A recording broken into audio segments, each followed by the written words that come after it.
गंगा दशहरा की पौराणिक कथा। हर साल ज्येष्ठ माह के शुक्ल पक्ष की दशमी तिथि पर गंगा दशहरा मनाया जाता है। गंगा दशहरा के दिन भक्त गंगा मैया की पूजा करते हैं और स्नान व दान करते हैं। माना जाता है कि गंगा दशहरा के दिन स्नान करने पर भक्तों को पापों से मुक्ति मिल जाती है। शास्त्रों के अनुसार ज्येष्ठ माह के शुक्ल पक्ष की दशमी तिथि पर धरती पर मां गंगा का अवतरण हुआ था, इसीलिए इस दिन को गंगा दशहरा के रूप में मनाया जाता है और गंगा स्नान करने से सुख समृद्धि का आशीर्वाद मिलता है। माना जाता है कि इस दिन गंगा स्नान करने से 10 पाप नष्ट हो जाते हैं, जैसे कि पर स्त्री गमन, बिना दी हुई वस्तु को लेना, कठोर वाणी, दूसरे के धन को लेने का विचार, दूसरों का बुरा करना, व्यर्थ की बातों में दुराग्रह, झूठ बोलना, चुगली करना, दूसरों का अहित करना, या 10 पापों से व्यक्ति को मुक्ति मिल जाती है। इस साल 16 जून 2024 के दिन गंगा दशहरा मनाया जाएगा। इस दिन स्नान के लिए ब्रह्मा मुहूर्त बेहद शुभ होता है। अब आइए श्रवण करते हैं गंगा दशहरा के दिन सुनी जाने वाली गंगा अवतरण की बड़ी ही दुर्लभ पौराणिक व्रत कथा, जिसे आप सभी भक्तगण बड़ी श्रद्धा तथा प्रसन्न चित्त मन से पूरा अवश्य सुनिए। यदि आप भोलेनाथ को सच्चे हृदय से मानते हैं तो कमेंट में ओम नमः शिवाय हर हर गंगे अवश्य लिखिए। मैं भगवान भोलेनाथ माता गंगा से प्रार्थना करती हूँ कि जो भी मनुष्य इस कथा को सुन रहा है उसके घर में सुख समृद्धि बनाए रखना, उसके सभी पापों को नष्ट कर देना। सूर्यवंश में बाहु नाम के एक राजा हुए। उनके पिता का नाम वृक था। भविष्य में इन्हीं राजा बाहु के पुत्र राजा सगर हुए, जिनके 60,000 पुत्र थे। आइए विस्तार से जानते हैं पुराण वर्णित राजा सगर की कहानी। बाहु बड़े धर्मपरायण राजा थे। वे अपनी प्रजा का पालन पुत्रों के समान करते थे। पापियों और द्रोहियों को उचित दंड देते थे, जिससे समस्त प्रजा निर्भय होकर धर्म पूर्वक रहते थे। उनके राज्य में अन्न वस्त्र की कोई कमी नहीं थी, जिससे समस्त प्रजाजन वहां सुखपूर्वक निवास करते थे। एक समय राजा बाहु के मन में अहंकार उत्पन्न हो गया। वे सोचने लगे, पूरे पृथ्वी पर मेरे जैसा कोई राजा नहीं है। मेरे राज्य में हर ओर सुख शांति है। मैंने अपने सभी शत्रुओं को जीत लिया है। मुझे समस्त वेद और शास्त्रों का ज्ञान है। इस संसार में मुझसे बढ़कर दूसरा कौन है? जब मनुष्य स्वयं को सबसे अच्छा मानने लगता है तो उसे दूसरों में दोष दिखाई देने लगते हैं। जो दूसरों में दोष देखते हैं उनकी वाणी भी दूसरों के प्रति कठोर हो जाती है। जिसका मन सदा दूसरों में दोष देखने में लगा रहता है और जो सदा कठोर भाषण किया करते हैं, उनके प्रियजन, पुत्र तथा भाई बंधु भी शत्रु बन जाते हैं। इसलिए जो मनुष्य मित्र, संतान, गृह, धन धान्य आदि सबकी हानि देखना चाहता हो, उसे ही यह काम करना चाहिए। इस प्रकार अहंकार के बढ़ जाने के कारण राजा बाहु अत्यंत उद्दंड हो गए और परिणाम स्वरूप उनके बहुत सारे शत्रु बन गए। है और तालजंग कुल के क्षत्रियों से उनकी प्रबल शत्रुता हो गई और उनके साथ राजा बाहु का घोर युद्ध छिड़ गया। युद्ध में राजा बाहु परास्त हो गए और दुखी होकर अपनी दोनों पत्नियों के साथ वन में चले गए और वहीं समय व्यतीत करने लगे। दुख और संताप से राजा बाहु का शरीर जर्जर हो गया और कुछ समय बाद वन में ही उन्होंने प्राण त्याग दिए। उस समय उनकी छोटी पत्नी गर्भवती थी। पति के गुजर जाने से उन्हें बहुत दुख हुआ और उन्होंने पति के साथ ही चिता में जल मरने का निश्चय किया। उस स्थान से कुछ ही दूरी पर औरव मुनि का आश्रम था। औरव मुनि परम तेजस्वी ऋषि थे। उन्हें तीनों कालों का ज्ञान था। जब उन्होंने राजा बाहु की उस पतिव्रता छोटी रानी को सती होते देखा तो उनको मना करते हुए कहा, हे देवी, तेरे गर्भ में शत्रुओं का नाश करने वाला चक्रवर्ती बालक है, इसलिए तुम चिता पर चढ़ने का साहस मत करो। वैसे भी शास्त्रों में गर्भवती स्त्री के सती होने का निषेध है। यद्यपि तुम स्वयं अपनी इच्छा से सती होना चाहती हो, पर तुम्हें अपने गर्भ में पल रहे शिशु की हत्या करने का अधिकार नहीं है। अतः तुम्हें यह पाप नहीं करना चाहिए। मुनि के इस प्रकार कहने पर रानी उनकी बात मान गई और फिर दोनों रानियों ने मिलकर पति का विधिपूर्वक अंतिम संस्कार किया और ऋषि के कहने पर उन्हीं के आश्रम में रहने चली गई। और मुनि के आश्रम में रहकर दोनों रानियां महर्षि के सेवा सत्कार में समय व्यतीत करने लगी, पर छोटी रानी अपने पूर्व के संस्कारों के कारण धर्म कर्म में विशेष रुचि लेती और मुनि के सुंदर प्रवचनों को अपने हृदय में धारण करके हमेशा परमेश्वर के ध्यान भजन में ही संलग्न रहती थी, जिससे बड़ी रानी के मन में उसके प्रति ईर्ष्या होने लगी। और एक दिन बड़ी रानी ने छोटी रानी को भोजन में जहर मिला कर दे दिया, पर ईश्वर की कृपा से छोटी रानी पर उस जहर का कोई प्रभाव नहीं पड़ा और ना ही गर्भ में पल रहे शिशु पर। समय आने पर छोटी रानी ने एक पुत्र को जन्म दिया और मुनि ने गर अर्थात विष के साथ उत्पन्न हुए उस बालक का नाम सगर रखा। माता ने बालक सगर का बड़े प्रेम पूर्वक पालन पोषण किया। जब बालक सगर कुछ बड़ा हुआ तो मुनि ने उसका यज्ञोपवीत संस्कार किया और उसे शास्त्रों का अध्ययन कराया, साथ ही अस्त्र शस्त्रों की शिक्षा भी दी। और मुनि से शिक्षा पाकर बालक सगर बलवान, बुद्धिमान और धर्मात्मा हो गए। एक दिन सगर ने अपनी माता से पिता के बारे में जानना चाहा, तब माता ने उन्हें सारा वृतांत कह सुनाया कि किस प्रकार सगर के पिता शत्रुओं से हारकर वन में आए और यहाँ मुनि के आश्रम में सगर का जन्म हुआ। सारी कथा जानकर सगर को भीषण क्रोध उपजा और उसने माता के सामने प्रतिज्ञा ली कि वह अपने पिता के शत्रुओं का नाश कर देगा और अपना खोया हुआ राज्य वापस लेगा। तब माता से आज्ञा लेकर सगर मुनि के पास पहुँचे और उनका आशीर्वाद लेकर वहां से प्रस्थान किया और अपने कुलगुरु महर्षि वशिष्ठ के पास पहुँचे। कुलगुरु वशिष्ठ से मिलकर उन्हें प्रणाम करके सगर ने उन्हें सब समाचार सुनाया। महर्षि वशिष्ठ सगर को देखकर अत्यंत प्रसन्न हुए और उन्हें विभिन्न प्रकार के दिव्य अस्त्र शस्त्र प्रदान किए। इस प्रकार सभी दिव्य अस्त्र शस्त्रों से सुसज्जित होकर सगर कुलगुरु वशिष्ठ से आज्ञा लेकर अपने पिता के शत्रुओं से युद्ध करने पहुँचे। शूरवीर सगर ने बहुत ही कम समय में अपने सभी शत्रुओं को पराजित कर दिया।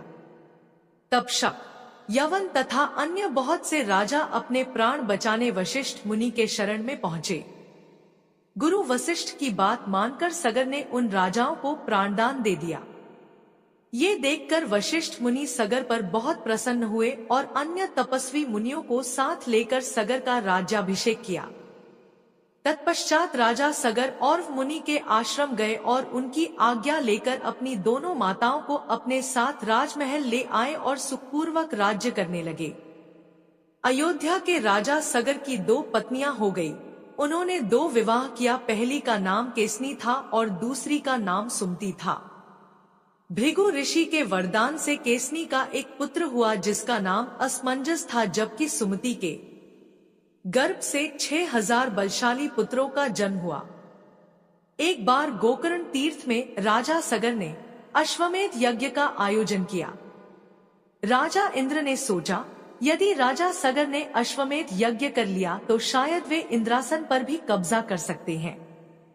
इसीलिए इंद्रदेव ने राजा के अश्व को चुरा लिया और अश्व की खोज में राजा सगर ने अपने 6000 पुत्रों को भेजा। इन पुत्रों ने 60 योजन भूमि खोद डाली, जिससे सागर अर्थात समुद्र की उत्पत्ति हुई।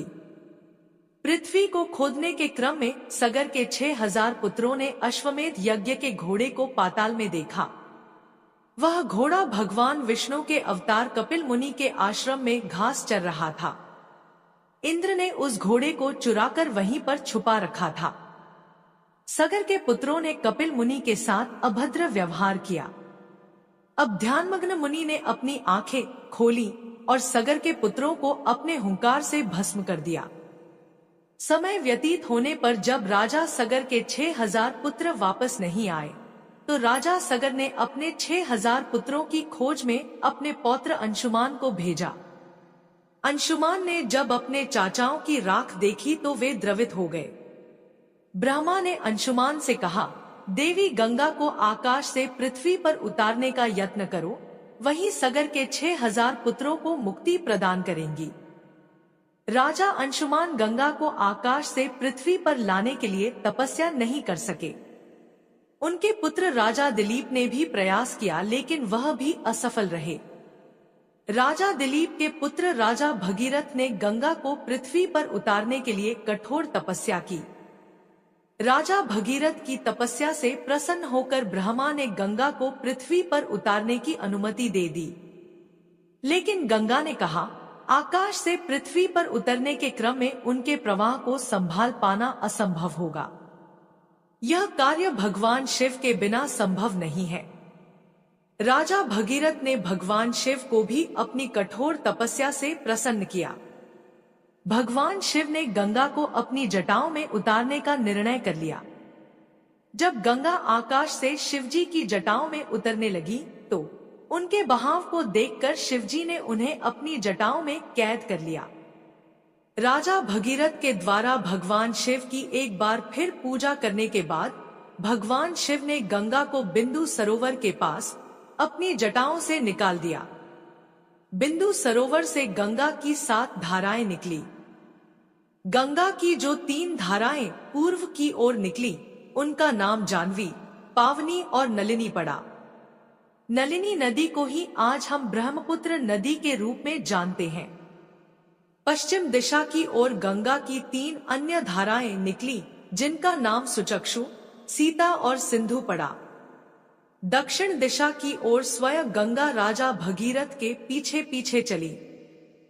मार्ग में गंगा के प्रवाह को देखकर तपस्वी महामुनि जहांगीर क्रोधित हो गए, क्योंकि वे तपस्या कर रहे थे।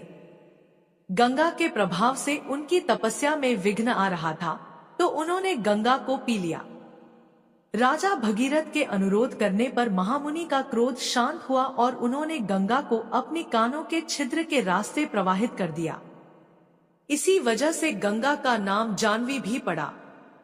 राजा भगीरथ के पीछे पीछे गंगा समुद्र तक आई और इसके बाद पाताल में प्रवेश कर गई। पाताल में राजा सगर के 6000 पुत्रों की राख को गंगा ने स्पर्श किया और उन सभी पुत्रों को स्वर्गलोक की प्राप्ति हो गई। इसीलिए राजा भगीरथ के नाम पर गंगा का एक अन्य नाम भागीरथी भी पड़ा। गंगा के पृथ्वी पर अवतरण के बाद ब्रह्मा जी ने वरदान दिया कि जो भी गंगा के जल से स्नान करेगा, उसे जन्म मरण के चक्र से मुक्ति मिल जाएगी। जो भी इस गंगा अवतरण के दिन, गंगा दशहरा के दिन गंगा में डुबकी लगाएगा, उसके 10 पाप स्वतः नष्ट हो जाएंगे और उसके घर में सुख समृद्धि का वास सदैव रहेगा। भोलेनाथ उससे सदैव प्रसन्न रहेंगे। तो एक बार प्रेम से बोलिए, गंगा माता की जय। जय हो गंगा मैया। जैसे आपने भगीरथ के कार्य को सिद्ध किया, उनके पूर्वजों को मुक्ति दिलाई, वैसे ही इस कथा को सुनने वाले और कहने वाले सभी भक्तों पर अपनी कृपा दृष्टि बनाए रखना। अब आइए श्रवण करते हैं सभी दुखों को नष्ट करने वाली और सभी मनोकामनाओं को पूरा करने वाली शिवजी की पावन कथा। एक गांव के बाहर छोटा सा शिव मंदिर था, जिसमें एक वृद्ध पुजारी रहते थे। एक दिन एक गरीब माँ अपने नन्हे से बालक को मंदिर के द्वार पर छोड़कर चली गई। बहुत खोजने पर भी पुजारी जी को बालक के परिवार का कुछ भी पता न चला। जब गांव का भी कोई व्यक्ति उस बालक का लालन पालन करने को तैयार न हुआ, तो पुजारी जी ने भगवान शिव की इच्छा समझकर उसे अपने पास रख लिया और उसका नाम भोला रख दिया। गांव के श्रद्धालु भक्तों से जो कुछ प्राप्त होता, उसी से भगवान शिव का, पुजारी जी का और बालक भोला का किसी तरह गुजारा चलता। यदि किसी दिन कम भी पड़ता तो पुजारी जी बालक और भगवान को भोग लगाकर स्वयं गंगाजल पीकर रह जाते। धीरे धीरे भोला बड़ा होने लगा और अब वह पुजारी जी के कामों में हाथ बंटाने लगा।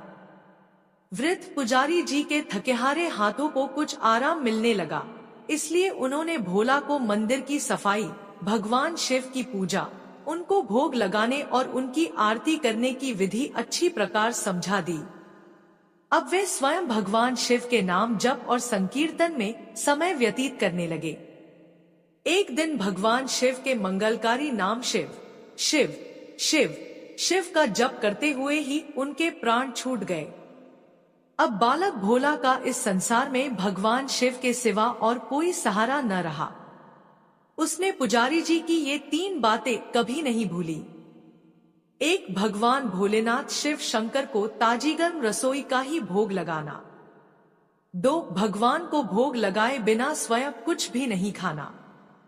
3. भगवान शिव पर विश्वास रखकर कभी भी किसी भी वस्तु का संग्रह न करना, बासी भोजन का भी नहीं। यदि कोई भक्त पहले से बना भोजन या मिठाई मंदिर में दे जाता तो बालक भोला उसे गरीबों में बांट देता।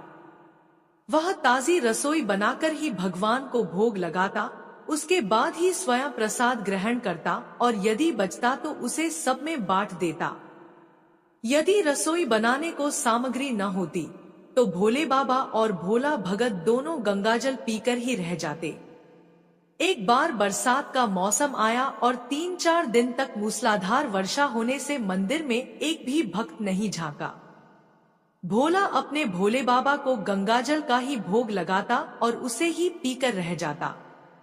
भोले बाबा बालक की भक्ति और सहन शक्ति की परीक्षा लेते रहे, किंतु आखिर में अपने भक्त बालक को भूख से तड़पते देख उनसे रहा न गया। वे सेठ के नौकर का रूप धरकर हाथ में भोजन सामग्री की पोटली लेकर वर्षा में भीगते हुए मंदिर के द्वार पर जा पहुंचे। उन्होंने आवाज लगाकर भोला को बुलाया और उसके हाथ में पोटली देते हुए बोले, सेठ जी ने यह सीधा भेजा है, इससे रसोई बनाओ, भोग लगाओ और स्वयं भी प्रसाद पाओ। मैं कल फिर आऊंगा। भोला भगत ने आशीर्वाद देकर उसे विदा किया और सूखी गीली लकड़ियों के धुएं में गर्म रसोई बनाकर भोले बाबा को भोग लगाया। पूरे बरसात के मौसम में भोले बाबा नौकर के वेश में भोला भगत को सीधा देने आते रहे और स्वयं भी गर्मागर्म रसोई का भोग पाते रहे। एक दिन भोला भगत ने सोचा कि सेठ जी को सीधा भेजते हुए 4 महीने हो चले हैं, किंतु वे स्वयं कभी मंदिर में भोले बाबा का प्रसाद ग्रहण करने नहीं आए। अगले दिन जब भोले बाबा नौकर के वेश में सीधे की पोटली देने आए तो भोला भगत उनसे बोला, भाई, तुम्हारे इतने धर्मात्मा सेठ जी कभी स्वयं मंदिर में प्रसाद लेने नहीं आए। इस कारण मेरा हृदय अत्यंत दुखी हो रहा है। अपने सेठ जी से कहना कि कल वे भी मंदिर में प्रसाद ग्रहण करने अवश्य पधारे। सुनकर नौकर बने भोले बाबा चौंक कर घबरा उठे और बोले, पुजारी जी, सेठ जी मेरे द्वारा आपको सीधा भेजते हैं, आप इससे भगवान को भी भोग लगा लेते हैं और स्वयं भी प्रसाद पाते हैं, फिर सेठ जी को बीच में बुलाने की क्या जरूरत है? जैसा चल रहा है वैसे ही चलने दीजिए न। भोला बोला, ऐसे कैसे चलने दूं? आपके धर्मात्मा सेठ जी इतने दिनों से सीधा भेज रहे हैं, क्या मैं उन्हें भगवान का प्रसाद देने का अपना कर्तव्य भी पूरा न करूं? मैं किसी का उधार खाने वाला नहीं हूं। अपने सेठ जी से कह देना कि यदि कल भोले बाबा का प्रसाद ग्रहण करने न पधारे तो मैं उनका सीधा लेना बंद कर दूंगा। नौकर बने भोले बाबा तो अपने भोले भगत की अकड़ देखकर कांप उठे और यह सोचकर मन ही मन हंसे कि वाह, आज तो लेने वाला ही देने वाले पर धौंस दिखा रहा है। लेकिन सरल हृदय भक्त के मनोभाव पर रीझ कर वे बोले, ठीक है पुजारी जी, कल सेठ जी मंदिर में प्रसाद ग्रहण करने जरूर पधारेंगे। दूसरे दिन बड़े सवेरे ही भोले बाबा नौकर के वेश में दूध और बहुत सारी भोजन सामग्री लेकर मंदिर पहुंच गए। भोला चौंकते हुए बोला, भाई, आज इतना सारा सीधा किस लिए ले आए? नौकर बने भोले बाबा बोले, पुजारी जी, भूल गए क्या? आज आपने सेठ जी को प्रसाद के लिए बुलाया है, इसलिए आप छक्कर रसोई बनाइए और भोले बाबा को भोग लगाइए। हाँ, यह तो बता दीजिए कि सेठ जी किस समय पधारे? भोला ने प्रसन्न होकर उन्हें सेठ जी के आने का समय बता दिया। अब भोला भगत की इच्छा पूर्ण करने के लिए भोले बाबा कैलाश पर सेठ का रूप धारण करने लगे। इधर अपने स्वामी को एक प्यारे भक्त के यहाँ जीवने जाने का समाचार सुनकर ममतामयी अन्नपूर्णा माँ पार्वती भी भला कैसे पीछे रहती। वे भी पति की आज्ञा लेकर सेठानी का रूप धारण करने में जुट गई। भोले बाबा ने अपने गले से मुंडों की माला उतार दी, शरीर पर लगी भस्म, कमर पर पहना हुआ बाघांबर और बाहों और कानों में पहने सांपों के हार भी उतार कर रख दिए। उन्होंने एक मखमल का सुंदर कुर्ता धारण कर लिया। अपनी जटाएं सीधी कर गंगा और चंद्रमा को उसमें छिपा लिया और ऊपर से एक सुंदर रंग बिरंगी पगड़ी पहन ली। सदैव नंगे पैर विचरण करने वाले शिवजी ने आज अपने पैरों में रेशमी जूतियां धारण कर ली। हाथ का त्रिशूल और डमरू भोले बाबा ने नंदी के हाथ में थमा दिया और अपने हाथ में एक सुंदर छड़ी लेकर पार्वती जी के तैयार होने की प्रतीक्षा करते हुए कैलाश पर चहलकदमी करने लगे। इधर पार्वती जी घंटों से मेकअप करने में जुटी हुई थी। उन्होंने आज अपने पतिदेव के नगर में बनी सुंदर बनारसी साड़ी निकालकर पहनी, जिसका रंग सेठ बने शिवजी के कुर्ते से मैच कर रहा था। उन्होंने सोने चांदी हीरे के जगमगाते हुए आभूषण धारण कर लिए, पैरों में सुंदर सैंडल पहन ली, बगल में सुंदर सा पर्स दबा लिया और भोले बाबा के बार बार आवाज लगाने के बाद श्रृंगार कक्ष से बाहर निकलकर आईं। जब पार्वती जी और शिवजी ने एक दूसरे को सेठ सेठानी के वेश में देखा तो वे चकित होकर एक दूसरे को निहारते ही रह गए। दोनों एक दूसरे को देख देख कर निहाल हुए जा रहे थे। इससे पहले उन्होंने कभी एक दूसरे का ऐसा सुंदर रूप देखा ही नहीं था।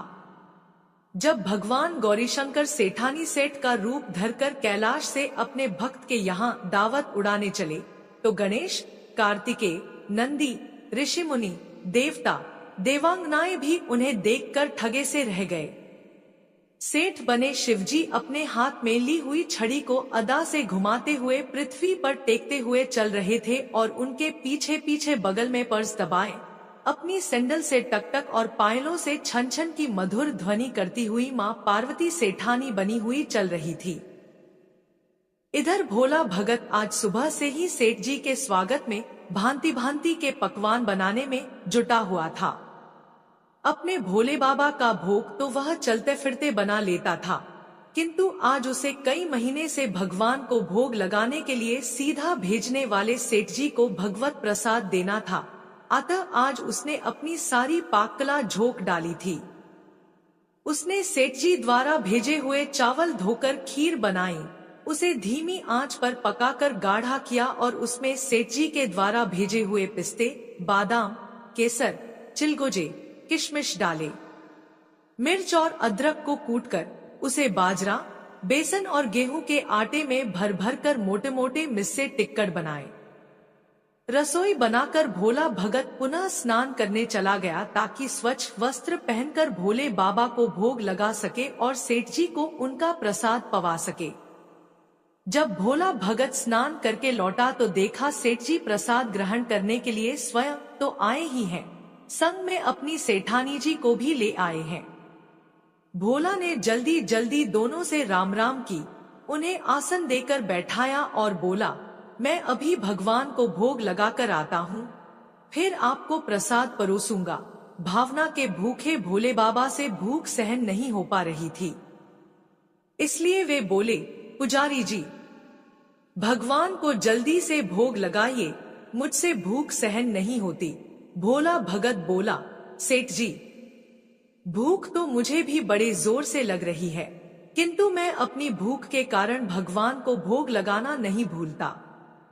यदि दुनिया के सारे लोग इसी तरह अपनी भूख के लिए भगवान को भोग लगाना भूल जाएं तो भगवान तो भूखों मर जाएंगे। सेठ जी बने भोले बाबा एक पत्तल उठाते हुए बोले, पुजारी जी, आप भोग लगाइए, इधर मैं पत्तल परोस लेता हूँ, मुझसे भूख सहन नहीं हो पा रही है। भोला भगत सेठ जी बने भोले बाबा को डांटते हुए बोला, सेठ जी, भगवान के काम में न तो जल्दीबाजी चलती है और न कंजूसी। मैं जब तक भगवान को भोग नहीं लगा लेता आप रसोई के पास भी नहीं फटक सकते। चुपचाप इधर बैठ जाइए और नमः शिवाय जपते रहिए। मैं अभी आता हूँ और आपको पेट भर भोजन कराता हूँ। सेठ बने शिवजी डांट खाकर चुपचाप अपने आसन पर जा बैठे।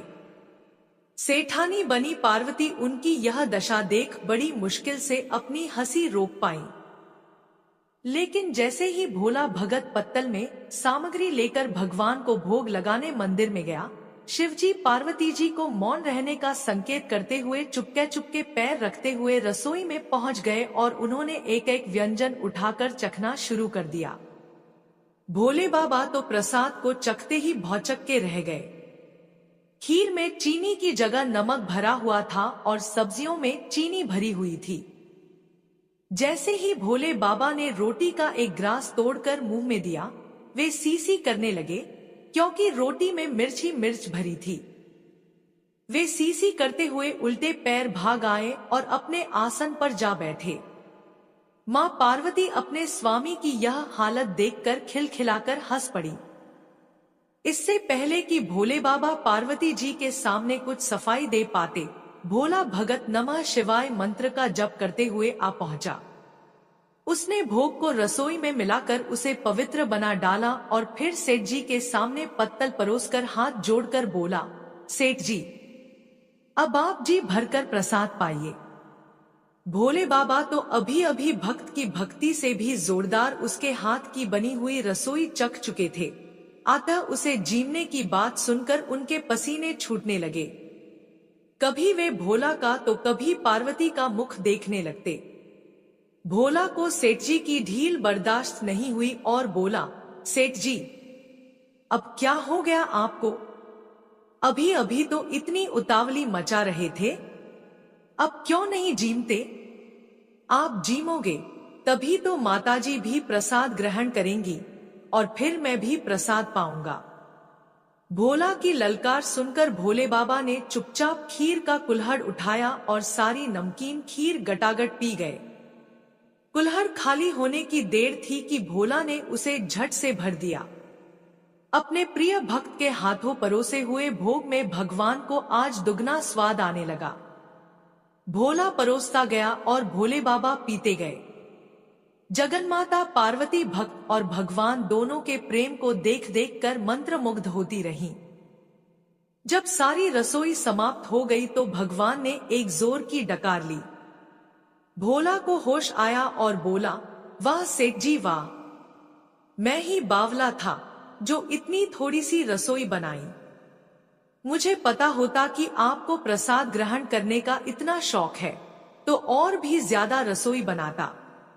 भोले बाबा अपने पेट पर हाथ फेरते हुए सेठानी बनी पार्वती जी की ओर मुस्कुराकर देखते हुए बोले, पुजारी जी, मैं इतना रोज कहाँ खाता हूँ, किंतु आज प्रसाद इतना स्वादिष्ट बना था कि अपने पर वश ही नहीं रहा और खाता ही चला गया।